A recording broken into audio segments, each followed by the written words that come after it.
تاکہ اس کی جنس دے کر اس کے موافق اس کا محصول لے لیں۔ پر حضرت ابراہیم علیہ السلام نے فرمایا صندوق مت کھولو، اس کا محصول جو ہوگا وہ میں دوں گا۔ اگر تم یہ چاہو تو صندوق کے وزن کے برابر سونا چاندی بھی لے لو تو بھی تم کو دے دی جائے گی۔ یہ سن کر وہ اور بھی زیادہ اشتیاق ہوا کہ نامعلوم اس میں کیا چیز ہے، ضرور کھولنا چاہیے۔ چنانچہ انہوں نے بلا اصرار اس صندوق کو کھولا تو دیکھتے ہیں کہ ایک عورت صاحب جمال و حسن اس میں بیٹھی ہے، جس کا ثانیہ گھر تلاش بھی کیا جائے تو ملنا ناممکن ہے۔ جب محصول والے حضرت ابراہیم علیہ السلام اور سائرہ خاتون کو بادشاہ کے نزدیک لے کر گئے تو بادشاہ ملعون نے پوچھا یہ عورت تمہاری ہے؟ حضرت ابراہیم علیہ السلام نے بادشاہ کو جواب دیا جو اسلامی جواب تھا۔ آپ علیہ السلام نے فرمایا یہ میری بہن ہے۔ بیوی کو بہن کہنا سابقہ شریعت میں درست تھا۔ یہ جواب سن کر اس ملعون نے کہا تم مجھے اپنی بہن کو دے دو۔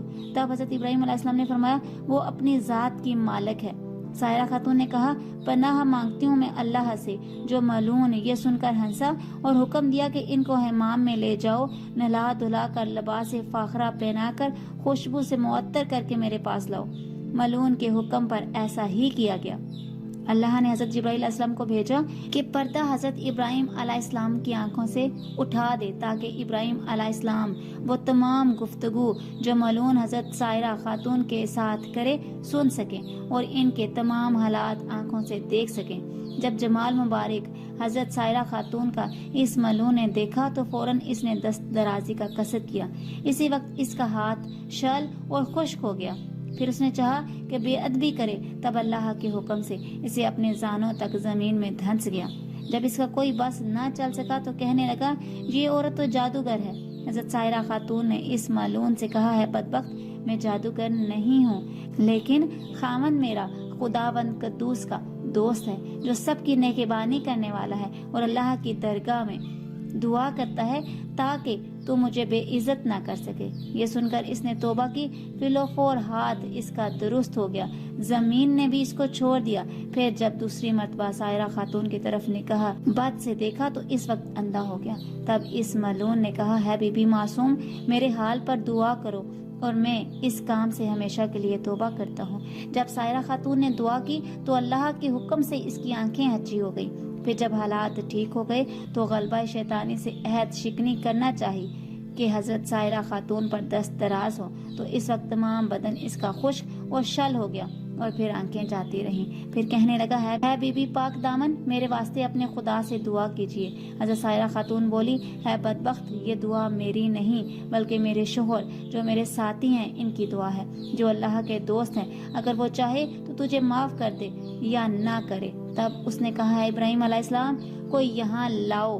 ان کے بلانے پر جب حضرت ابراہیم علیہ السلام وہاں تشریف لے گئے تو اس ملعون نے کہا ہے ابراہیم مجھے معاف کر دیجئے، میں نے آپ پر بڑا ظلم کیا اور میں اب توبہ کرتا ہوں۔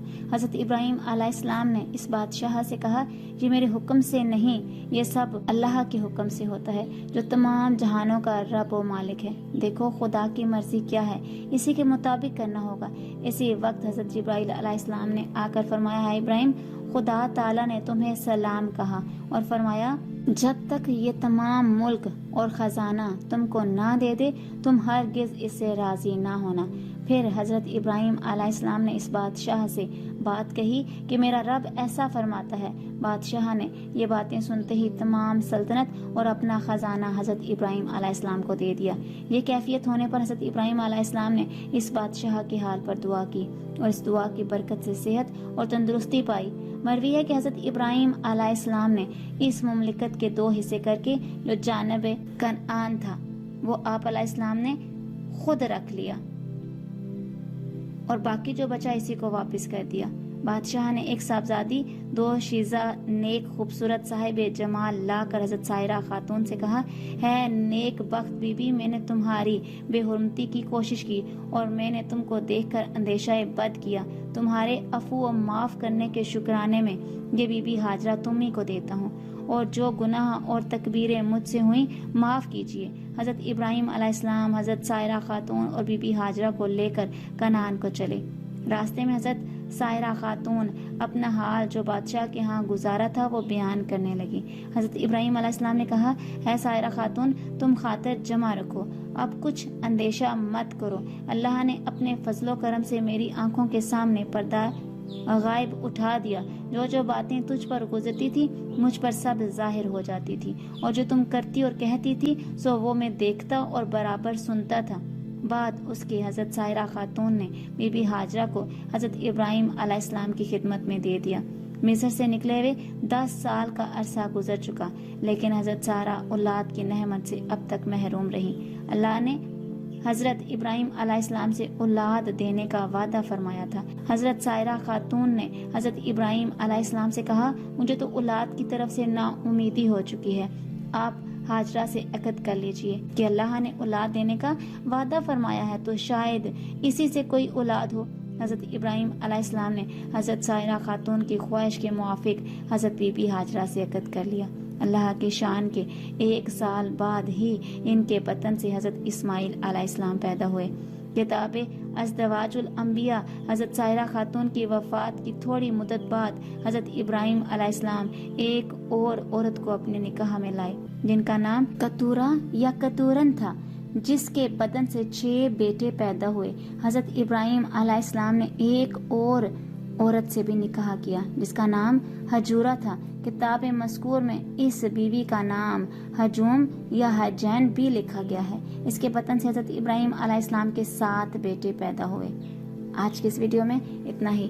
اگر آپ کو میری ویڈیو اچھی لگے تو لائک اور شیئر کیجیے گا، اپنا بہت سا خیال رکھیے گا، مجھے اپنی دعا میں یاد رکھنا مت بھولیے گا۔ ملتے ہیں اگلی ویڈیو میں، تب تک کے لیے اللہ حافظ۔